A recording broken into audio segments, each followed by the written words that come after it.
Stitcher, iHeartRadio, Apple. So many ways to get us. There is absolutely no excuse to be tuned in right now. Hey, our guest, Michael Farris, he's a United States constitutional lawyer. He was on the executive committee for the Coalition of Religious Freedom when they wrote the whole thing, and we're going to talk about the controversy still swirls around the Indiana bill. Avi Davis, president of the American Freedom Alliance, he's going to be reporting live from Israel, and of course, you know what we'll be talking about. In the second hour, Alan Karuba, editor of the blog Facts Not Fantasy, he's got some new ones. Global warming hoax, that's his latest, and then another one called Only Fools Trust Obama, or the Iranians. Oh, there's good news. The Boston bomber Tsarnaev was found guilty for his role in the April 2013 Boston Marathon bombings, 30 counts. Tsarnaev, 21, helped carry out the attack with his late older brother, Tamerlan, which killed 3 people, wounded more than 260 at the race's finish line. Now the jury will decide whether to sentence him to death, a phase which would and could begin within the coming days.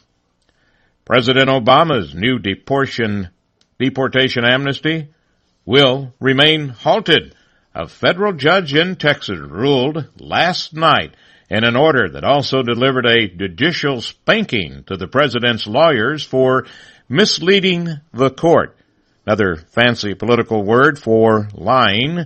Judge Andrew Hannon, who first halted the amnesty in February, just 2 days before it was to take effect, said he's even more convinced of his decision now, particularly after Mr. Obama earlier this year said he intends for his policies to supersede federal laws. Judge Hannon pointed to Mr. Obama's comments at a February town hall when the president warned immigration agents to adhere to his policies or face the consequences. This is your president. I plan to supersede those federal laws, and you will do my commands or face the consequences. Off with their heads. In summary, the chief executive has ordered that the laws requiring removal of illegal immigrants that conflict with the 2014 DHS directive are not to be enforced, and that anyone who attempts to do so will be punished, the judge wrote. This is not merely ineffective enforcement. This is total non-enforcement, the judge continued, saying that Mr. Obama's own descriptions of how he's carrying out his policies have hurt his case.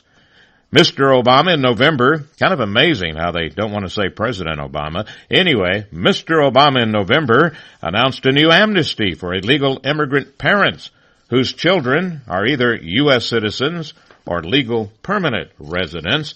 And, of course, the amnesty could apply to as many as 5 million Democratic voters. Oh, wait a minute, I'm making some of this up. To as many as 5 million illegal immigrants. Texas, 25 other states sued to stop Obama, and Judge Hayden sided with them, finding that they suffered an economic harm from the policy, granting them standing in court, and then finding that the president broke the law by bypassing Congress to announce his policy. The administration has appealed Judge Hannon's ruling, but has also asked the judge to reconsider. And Tuesday, the judge not only refused to reconsider, but also said, as we mentioned, that the administration misled him. All righty. Hey, Washington Times, are you ready for this story? Despite President Obama's efforts to cool the nation's views on illegal immigrants storming over the U.S.-Mexico border, Americans have reached a new level of anger over this issue, with most demanding a more aggressive deportation policy and reversal of the law that grants citizenship to kids of illegals born in the United States. Rasmussen Reports survey released Monday also finds Americans questioning spending tax dollars on government aid provided to illegal immigrants. A huge 83%, that's 83%, said that anybody should be required to prove they are legally allowed to be in this country before they get the local, state, federal government services. Now, I'm telling you, if you're very smart and you want to be president, you might think about if there is a Rasmussen reports, this poll, Rasmussen's pretty good, 83% are saying stop giving out all this local, state, federal government services to non-citizens. Now, they say overall the poll is bad news for the White House because it shows sustained and in some cases elevated anger and frustration over the surge of these undocumented immigrants in the United States. For example, 62% told the pollster that the U.S. is not aggressive enough in deporting those illegally. Just 15% believe the administration's current policy was about right, and 16% said it was too aggressive. How many times did Nancy Pelosi get to vote on that poll? Well, anyway, when asked if a baby of an illegal born in the United States should automatically become a U.S. citizen, as it is now, the law, 54% said no, 38% said yes. Now, me personally, any Republican who wants to, get on board for the next presidential campaign, you should think about this. Don't, cow down to propaganda. Well, Iran will begin using its latest generation IR-8 centrifuges.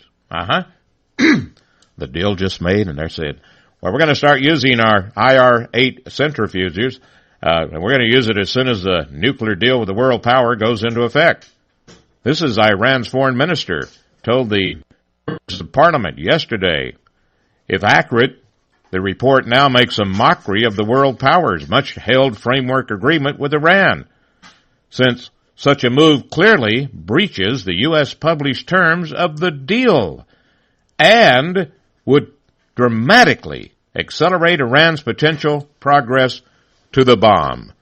No matter what your president's telling you, they're not going to build a bomb, and they say we're going to start using the IR-8 centrifuges.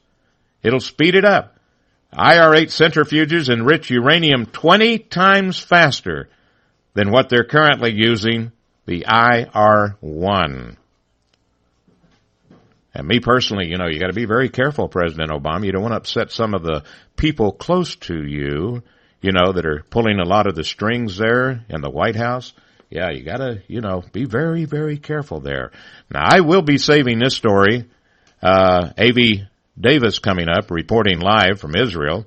Tomorrow, the one and only Robert Spencer. Lots to talk about. Put that one aside. What else has Iran done? Well, guess what? Iran has dispatched a naval destroyer and another vessel today to the waters near Yemen, as the United States quickened weapons supply to the Saudi-led coalition striking rebels there, underlining how foreign powers are deepening their involvement in the conflict. See, all of a sudden, they're not afraid of, who. It's a three-letter word. It's called USA. Iran's English-language state broadcaster quoted Rear Admiral Halabala Saria saying that the ships are going to be part of an anti-piracy campaign. All right? The maneuver comes amid an intense Saudi-led Gulf Arab air campaign targeting the Yemeni rebels. Wow. Russian hackers behind the damaging cyber intrusion of the State Department in recent months used that perch to penetrate sensitive parts of the White House computer system. This report from U.S. officials. Now, while the White House has said the breach only affected the unclassified system, that description belies the seriousness of the intrusion. The hackers had access to sensitive information such as real-time, non-public details of the president's schedule. That would kind of upset a lot of Secret Service people. You know what I'm saying? His private schedule, and anyway, while such information, they say, is not classified, it is still highly sensitive, and prized by foreign intelligence officials and agencies. The White House in October said it noticed suspicious activity in the unclassified network that serves the executive office of the president. October? All right, let's see. November, December, January, February, March, April. Woo! They're pretty swift, aren't they? It only took them 6 months to realize it had been hacked.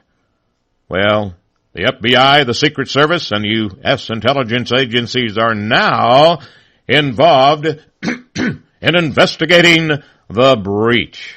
Boy. Water authorities are now using a new tool.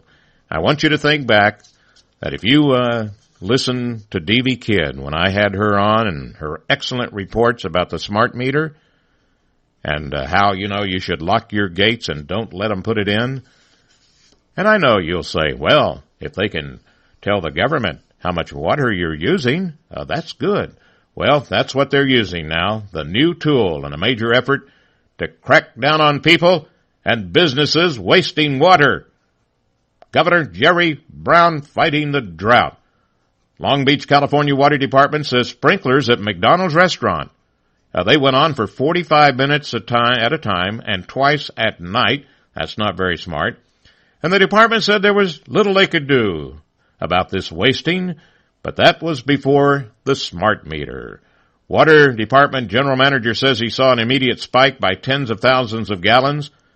And what happens here is that the smart meter collects the data every 5 minutes, then calls a special number on the database, and then they send in the authorities. Yes, that's not all the smart meter does. You ought to check it out. But also, now, let us use the German technique. Remember when the parents and your neighbors weren't doing what they were supposed to? California officials say residents aren't doing enough to conserve water, and now the state officials want you to report your neighbors and business owners who you think are wasting water. The controversial system to snitch was created after a report found statewide February was the worst conversation month since they started keeping track. Residents cutting normally about 2.8%. And the worst of the conservation is concentrated in Southern California, with all 10 of the worst agencies being in the lower part of the state. All right. Well, definitely you need to save water and stuff like that, but you hate when it comes to a point where, the neighbors have to turn you in. Rahm Emanuel won the re-election, by the way, in Chicago's first mayoral runoff. Who was this guy he beat? Let's see. Jesus Chuy Garcia. And the SEI union, they were all behind that guy. Anyway, it was pretty close. And it was mayoral runoff was the first since the city changed the way it conducts elections about 20 years ago. Now the dead people can't vote there. We're going to take a break. Michael Ferris, Avi Davis, and Alan Karuba coming up on this program.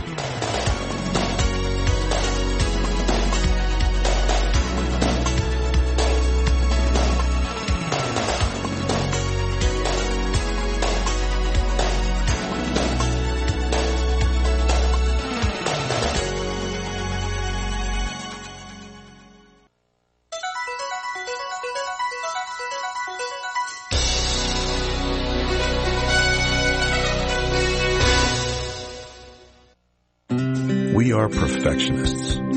We do it right and don't stop until the job is done. We build commercial zero-turn mowers with maneuverability, power, and comfort.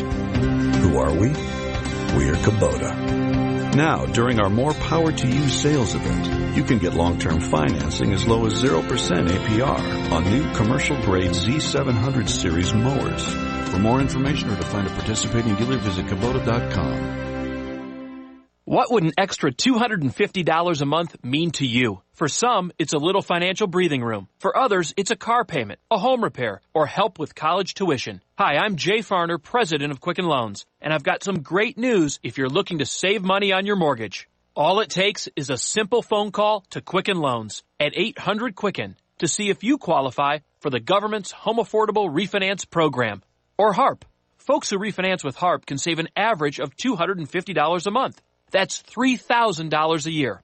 Our home loan experts fully understand the HARP guidelines, and they'll walk you through our streamlined process. And for 5 years in a row now, J.D. Power has ranked Quicken Loans highest in the nation in customer satisfaction. And this year, for the first time, they've also ranked us highest in mortgage servicing. Call 800-QUICKEN or visit QuickenLoans.com. Visit jdpower.com for award information. Important terms and conditions apply. Calls for cost information. Equal housing lender. Licensed law 50 states and MLS number 3030. What are you going to do with your old car? You can try selling it, you could junk it, or you could donate it to Heritage for the Blind. Your car will be towed away for free, and your donation is tax deductible. Just call 1-800-785-9618. Heritage for the Blind accepts cars, vans, trucks, and boats. It doesn't matter if your vehicle runs or not. It will be towed away for free, and you'll be supporting those that need help. Heritage for the Blind is a nonprofit organization that helps the visually impaired live fuller lives.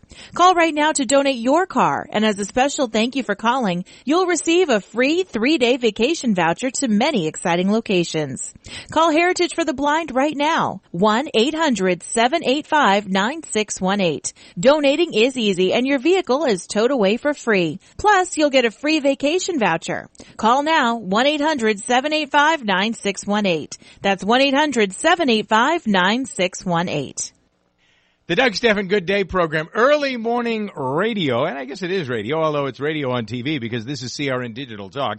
You can find out what's going on in the world. We talk about the issues of the day, the events of the day, the people that people are talking about. We have an interesting way of looking at the news and having a little fun with the issues. So if you want to have some fun, learn a few things, and get up on the right side of the world, Doug Stephan's Good Day program, weekday mornings, 2 to 7 a.m. on CRN Digital Talk.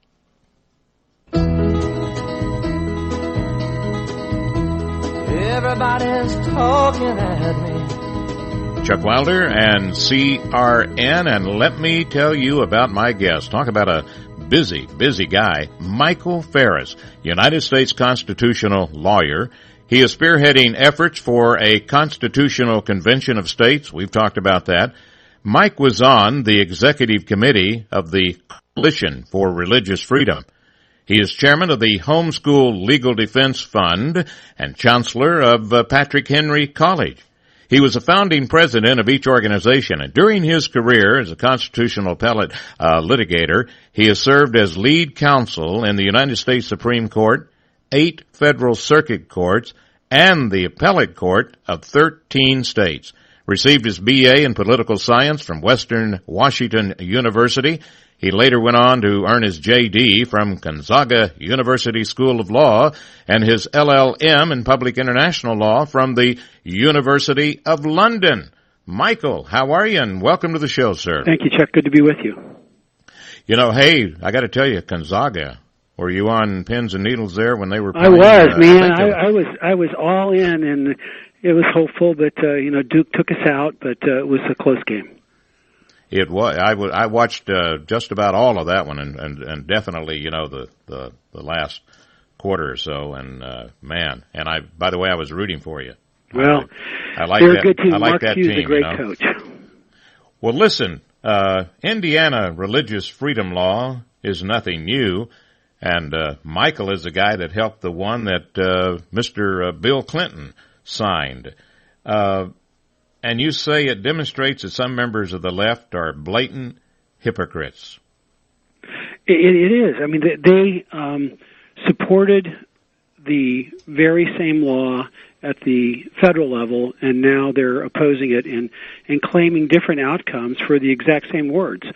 The federal RFRA law has no different statements or meanings than the Indiana original law, especially if you throw in the Supreme Court's interpretation of the federal law in the Hobby Lobby decision. So as interpreted, it's really pretty clear that the the laws were exactly the same. And on my Facebook page, I challenged, can any of the hysteria crowd, the RFRA hysteria crowd, read me the section of the Indiana RFRA law that they think promotes hate?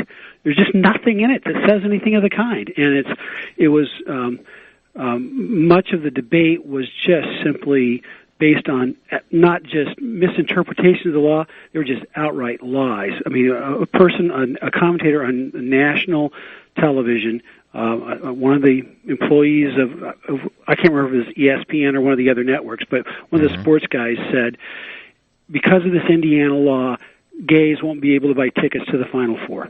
Just absolutely crazy, nutsoid, scandalous suggestion, not true. And that was the quality of the debate we had. Hysteria won, not facts, reasoning, law, logic, or history. Yeah, and I don't know what percentage. I heard it was like 2% of Americans are gay. Yeah. And I'm telling you, they got a little bit, it's almost like you sink your teeth in a little bit there, and all of a sudden you realize, oh, look what I got now. And it keeps going and going and going, and they take things out of context. And I think a lot of it has to do with the president, his switching also. Because you say that when Bill Clinton signed this law, unanimous Congress, it was passed in 1993, and the Democrats are in control of both houses. The interesting thing here is when you start telling people, that it's religious freedom, you have to step back and you have to look at it. And when you look at things like, I saw this hidden camera where these guys went into a Muslim bakery and they were trying to have the cakes made for two gay guys getting married. And wow, I mean, there was no ands, ifs, or buts. You're out of here. We're not going to do it. No way whatsoever.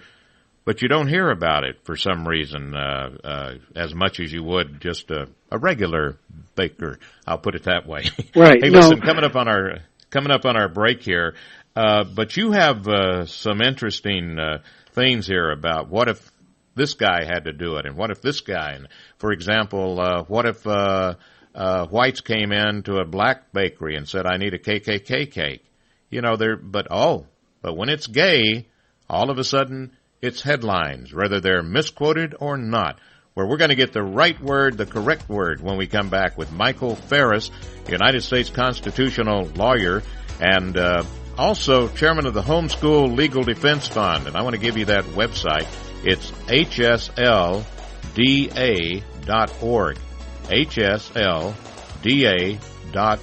hslda.org.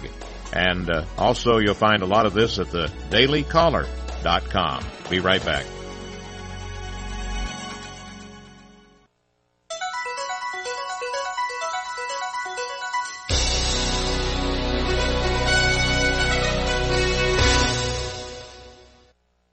This is the Mike Huckabee Report for Wednesday. I'm Mike Huckabee.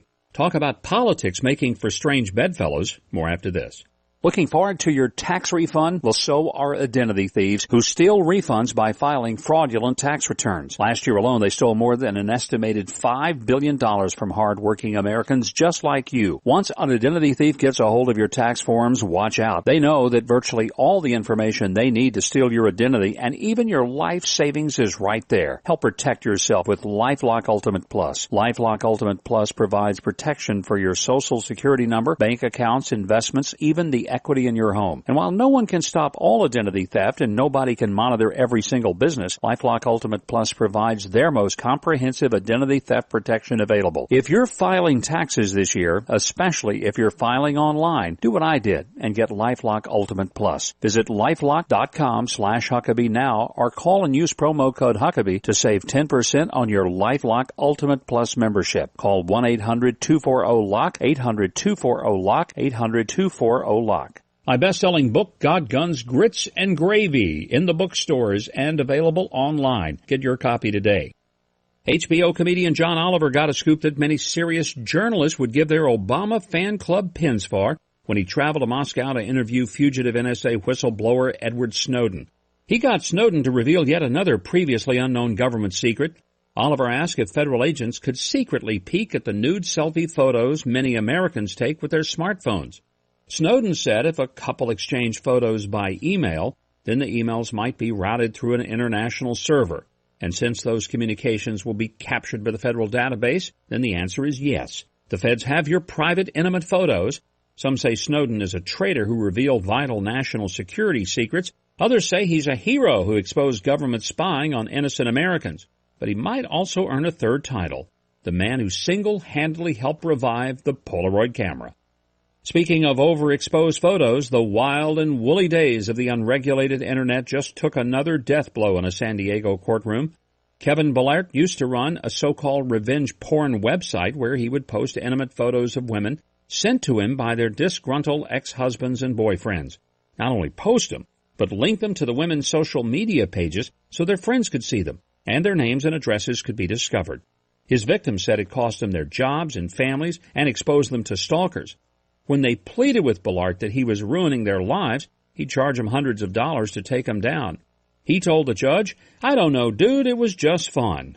Well, his fun is over. The site was deleted. Bellart was found guilty of 21 counts of identity theft and 6 counts of extortion. And a judge just sentenced him to 18 years in prison, nearly twice what the prosecutors asked for. The moral, the Internet is not the Wild West anymore. And if you've got any embarrassing photos, keep them to yourself. Get well wishes to B.B. King, the 89-year-old king of the blues, hospitalized in Las Vegas last weekend. His daughter says King was suffering from dehydration related to type 2 diabetes. It's a problem he's faced before, but she said he's doing much better already. I know a lot of us will say a prayer for him to put this particular case of the blues behind him and get back to his guitar, Lucille, very soon. Be sure to check out my new website and join Huckabee Exclusive. Unique features each and every day. That's at HuckabeeExclusive.com. And finally, at Monday's White House Easter egg roll, President Obama was trying to read a story to some children when some bees flew too close. The kids went screaming. Obama assured them the bees wouldn't attack, but that didn't calm them down. Maybe they'd heard about his Iran nuclear deal and didn't trust his judgment. Or maybe those bees just look like drones. And this is the Mike Huckabee Report. Everybody's talking at me. Chuck Wilder, CRN, with my guest Michael Ferris, and he is chairman of the Homeschool Legal Defense Fund. And we are talking about the controversy still swirling around the Indiana bill. And he says in his report the initial draft of RFRA protected religious freedom against violations by any government, state or federal. And we have nearly 400 years of American history which boldly proclaims that religious freedom is for all. And now, as you say, there's significant forces clamoring against this Indiana legislation because it dares to stand with the principle that religious freedom is for everyone. Go ahead, Michael. Fill us in with the rest of this. Well, the act, whether at the federal level or the Indiana level, applies to any number of contexts far beyond the homosexual fracas that we saw last week. For example, the Hobby Lobby decision decided by the Supreme Court last summer was decided using the Federal Religious Freedom Restoration Act, not the First Amendment.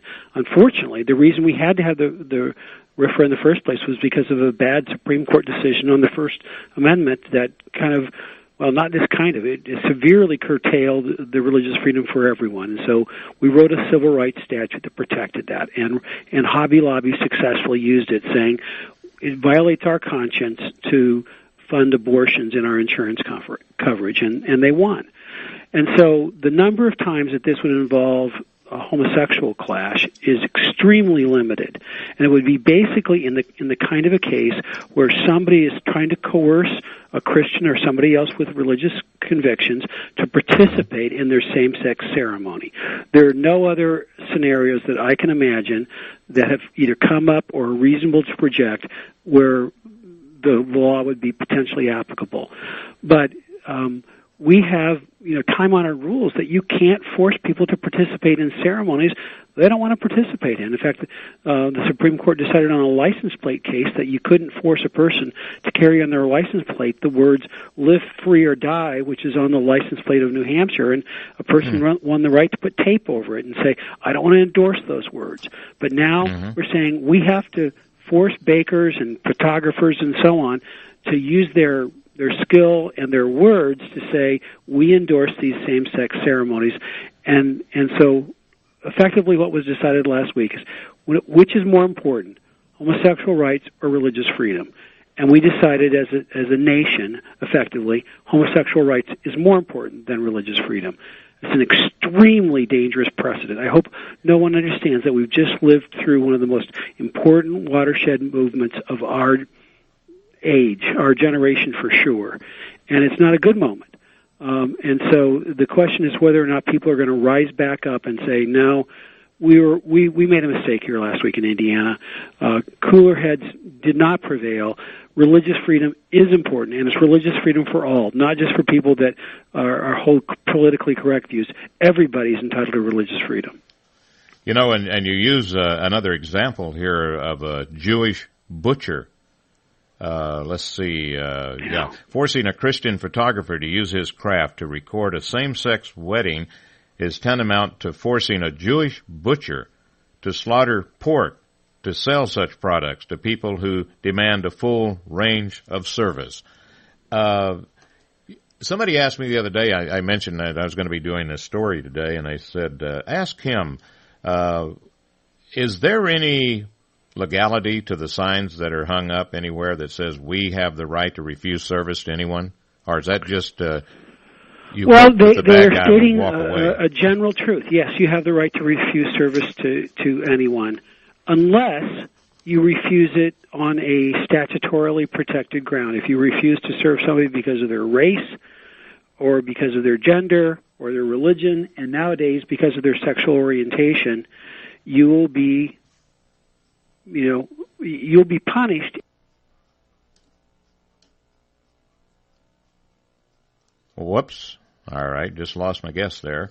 And he was mentioning here, let me find the beginning of this one here, that the leftist forces of tolerance are demanding unbending adherence to their views of sexual ethics. Isn't it amazing how the left, we don't like guns, nobody can have guns. Oh, okay. It's amazing. But it's also, and it's very fair to put this out, as I said a while ago, if you got 2% of the population as gay and getting 99% of all this attention, I don't know. I just don't know. Well, got you back just in time to wrap things up. Well, sorry about that. Any last word on this? What we were saying. So no, we've been having a couple of problems with our phones just recently. It doesn't want to hold in for some reason. Too much WD-40. Well, that could be your duct tape. Yeah, there you go. But we need to understand that it's time for this country to decide if we're going to support freedom or not, and so. The number of times that we limit the right of any business owner or anybody else to decide on what terms they're going to do business, we need to do that extremely rarely and only when there's the most compelling justification. And forcing people to participate in same-sex weddings, I think, is a bridge too far. The vast majority of Americans vote in California and every place else that voted to preserve traditional marriage. And now, over the tops of the people, the courts are saying, no, we don't care what the people said. We don't care what the people believe. We don't even care what the founders of this country said about religious freedom. You're going to participate because we say so.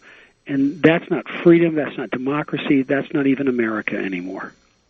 No, and there is definitely a war on religion, and it's been going on for 6 years plus. Yeah, sure. At least.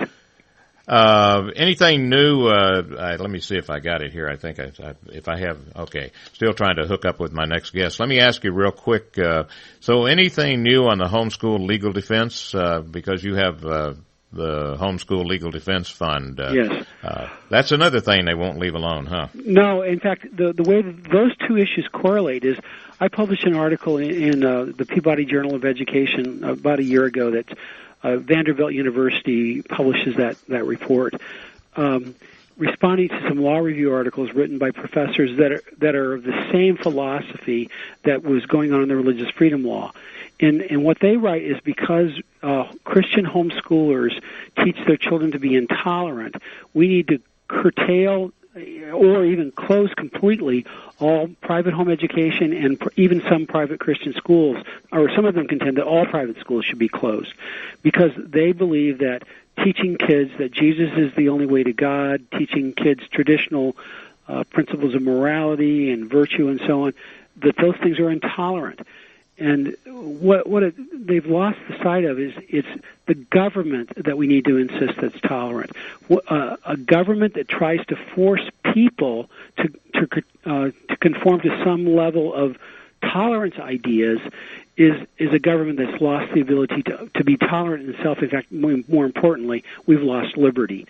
We want to be able to say that I should be able to say every religion other than Christianity is false. But I also should say I will defend to the death their right to have freedom of religion just like mine. And Michael, I'll have to get you back on again. We'll talk about how Common Core, you don't have to teach it when you do homeschooling. That's I'd be the glad big to talk plus. to you again.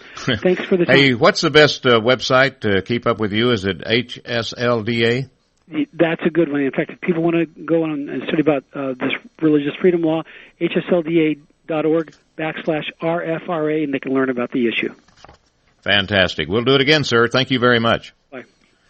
Hey, right now we hooked up with him. It is Mr. Avi Davis, president of the American Freedom Alliance and the editor of the Intermediate Zone, whose work has appeared in hundreds of papers, periodicals throughout the world. He lives 3 months a year in Israel, and that's where he is right now, reporting live from Israel. Hey, Avi, welcome back to the show, sir. How are you doing? Thank you, Chuck. It's good to be with you. Glad we got hooked up here finally. Boy, I'm telling you, all kinds of crazy things are going on. I was looking at some of your, just the headlines that are coming out. Congress divided on Iran deal. Boehner, the world's on fire. Joyful Iranians dance into the night. Obama would like to visit Iran before the end of his presidency. Maybe he can take Valerie Jarrett over there with him, to show him around. Netanyahu, of course, every time he speaks, I definitely try to listen. And today, I told my listeners when I saw this in the news today, I said, I got to find out from you.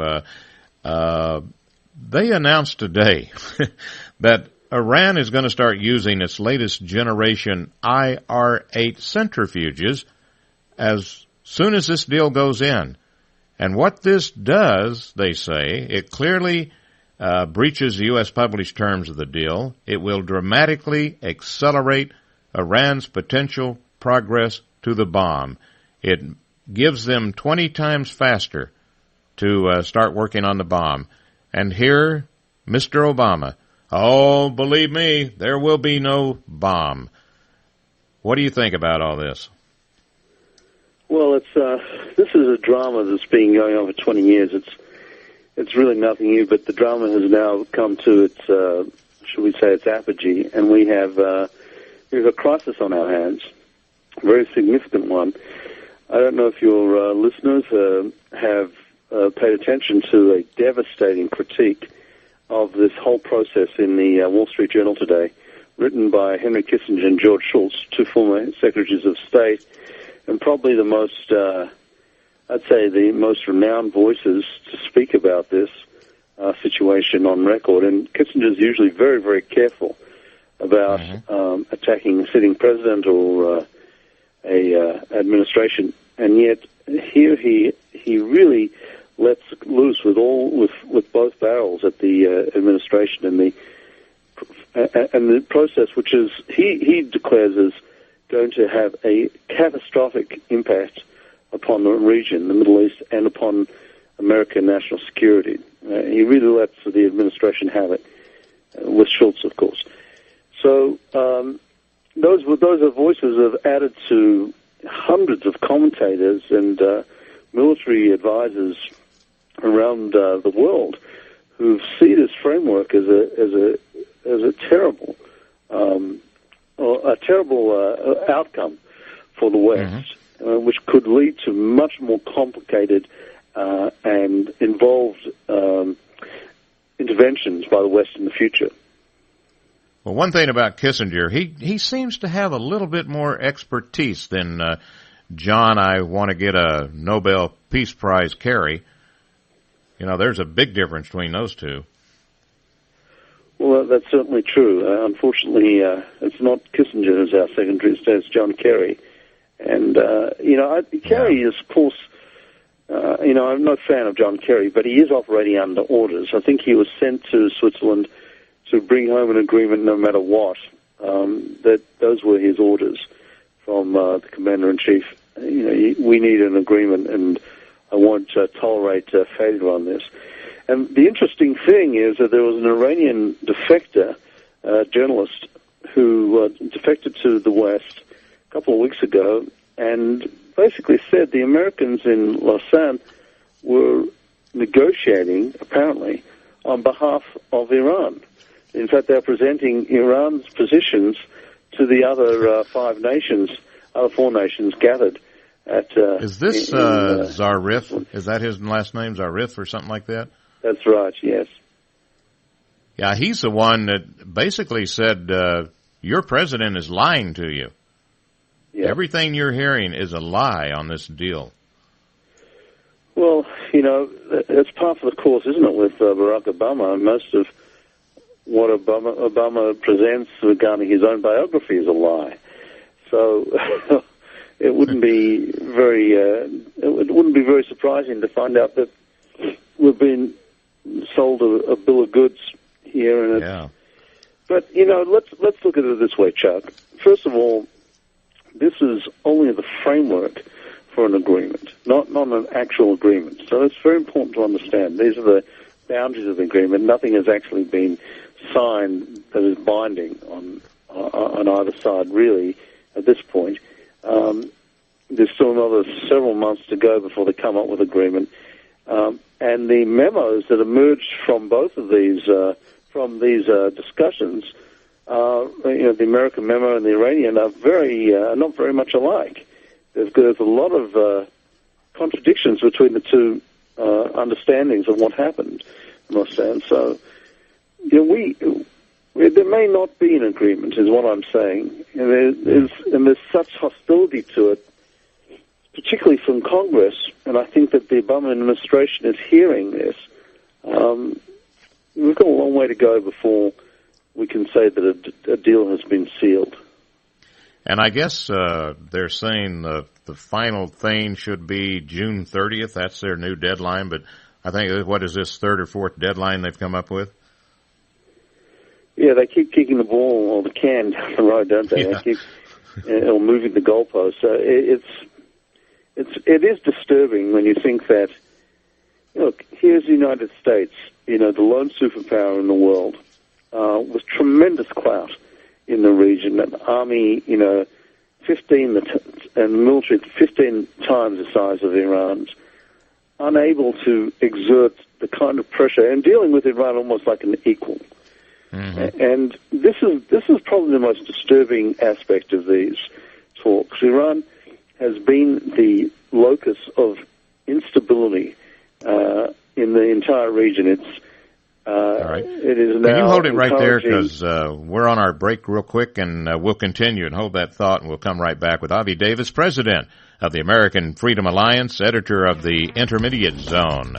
And it's Avi Davis, AVIDAVIS.wordpress.com. And another, AmericanFreedomAlliance.org. That's AmericanFreedomAlliance.org. We'll be right back.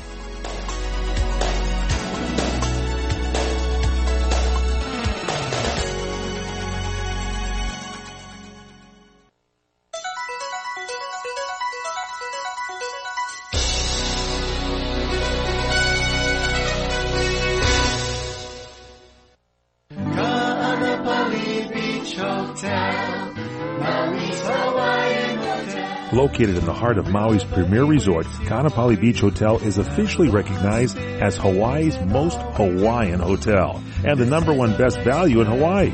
With a range of accommodations and affordable dining options, this is the ideal setting to turn Hawaiian dreams into lifelong memories. Live Hawaiian entertainment every evening, free year-round children's programs, weekly arts and crafts fairs, welcome breakfast, and departure kukui-lei ceremonies add to the value. Swim in the whale-shaped pool. Indulge in the fabulous spa and hotel salon. Enjoy Hawaiian hospitality at its best at the Ka'anapali Beach Hotel. Call 800-262-8450 or go to kvhmaui.com. That's kvhmaui.com. Aloha. Ka'anapali Beach Hotel, Maui's Hawaiian Hotel. Have you ever considered adding a home security system but thought it would be too expensive? Here's the good news. There's never been a more affordable time to help protect your home, valuables, and your loved ones. You can now get a $100 Visa card from Protect Your Home, your authorized ADT dealer, with the installation of a new ADT monitored system. Here's even better news. Your new system, worth $850, is free. You pay just a $99 installation charge and purchase monthly monitoring for less than $2 a day. Call Protect Your Home today at 1-866-669-8954. That's 1-866-669-8954. Get the peace of mind that comes with owning an ADT monitored system, plus a $100 Visa card from Protect Your Home. Call now, 1-866-669-8954. That's 1-866-669-8954. 36-month monitoring contract required. General terms and conditions apply. Visit protectyourhome.com/terms. I'm your pet. Woof, meow.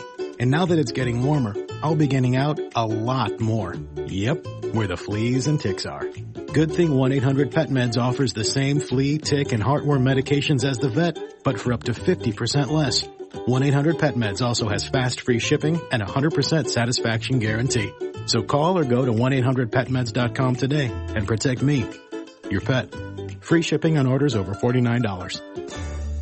Hi, this is Bill Martinez. Join us every Monday through Friday from 9 to noon Eastern when we're covering the issues that matter most to you. From Obamacare, the latest from Russia, the Middle East, Israel, immigration, and more. We're talking with the policy and political experts so you can be better informed. It's Bill Martinez Live, brought to you in part by my friends at Good News Tax Relief. Let them help you get your peace of mind back by dealing with the IRS for you. Proven experience, proven results. Call 800-255-7500. Everybody's talking at me. CRN, Chuck Wilder with my guest Avi Davis, president of the American Freedom Alliance, and talking about not the final deal, but getting close to it, we think. And go ahead and finish what you were going to say there. I'm sorry I had to interrupt you for the break there. That's no problem. I was going to say that Iran has become the locus of instability in the entire region. They are involved in insurrections or in military takeovers in 4 different countries in the Middle East. They've been the sponsors of terrorism, for the major world sponsors of terrorism for the last 30 years, including backing Hezbollah in southern Lebanon and Hamas in Gaza. And it would appear that the Americans have every reason to be suspicious of the Iranians, to still consider them an enemy of the United States. Instead, what seems to be happening is they are being embraced as a reliable and dependable ally at the expense of true allies, such as Israel, Jordan, and Saudi Arabia. Do you think, and I just throw this out at you, I'm pretty sure you're aware of Valerie Jarrett and her whole connection with Michelle and Barack and how she got them where they are, and the fact that her parents live in Iran. Do you think she's pulling a lot of heavy strings, so to speak, in this whole thing? Well, I think Valerie Jarrett is involved in every decision that the president makes.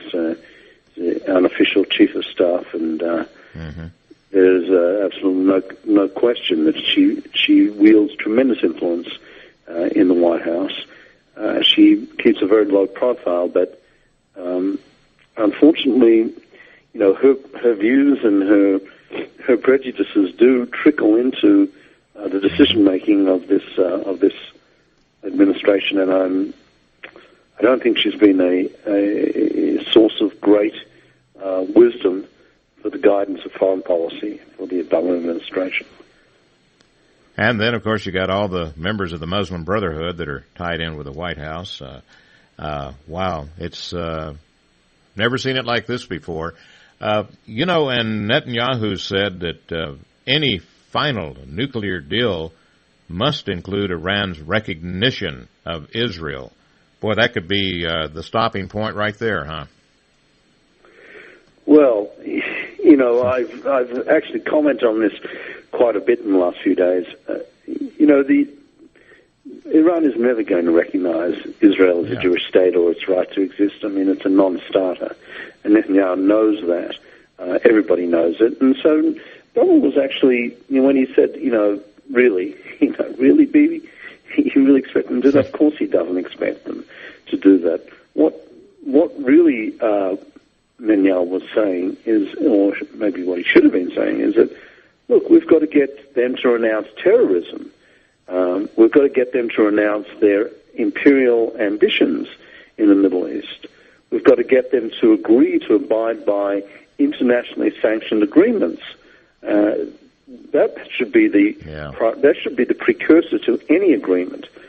And as I said before, the United States has not exercised its diplomatic or military muscle to bring the Iranians to the table.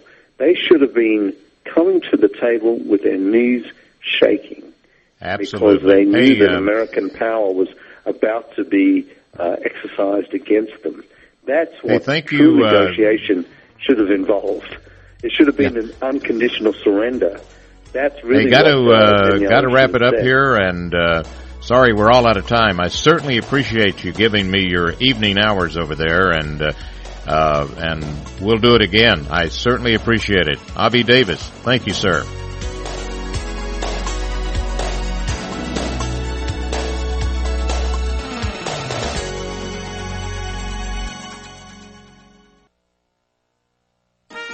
Enjoying all your favorite CRN programming is easier than ever. It's right on your TV, through your local cable provider, and on the web at crntalk.com. But when you're on the move, stuck in a plane, train, or in your car, catch up on all the shows you missed. Or listen live to your favorites. Download our CRN app from your iPhone, iPad, Android, or BlackBerry. Just search for CRN Digital Talk Radio. Or search for your favorite CRN shows on apps like iTunes, iHeartRadio,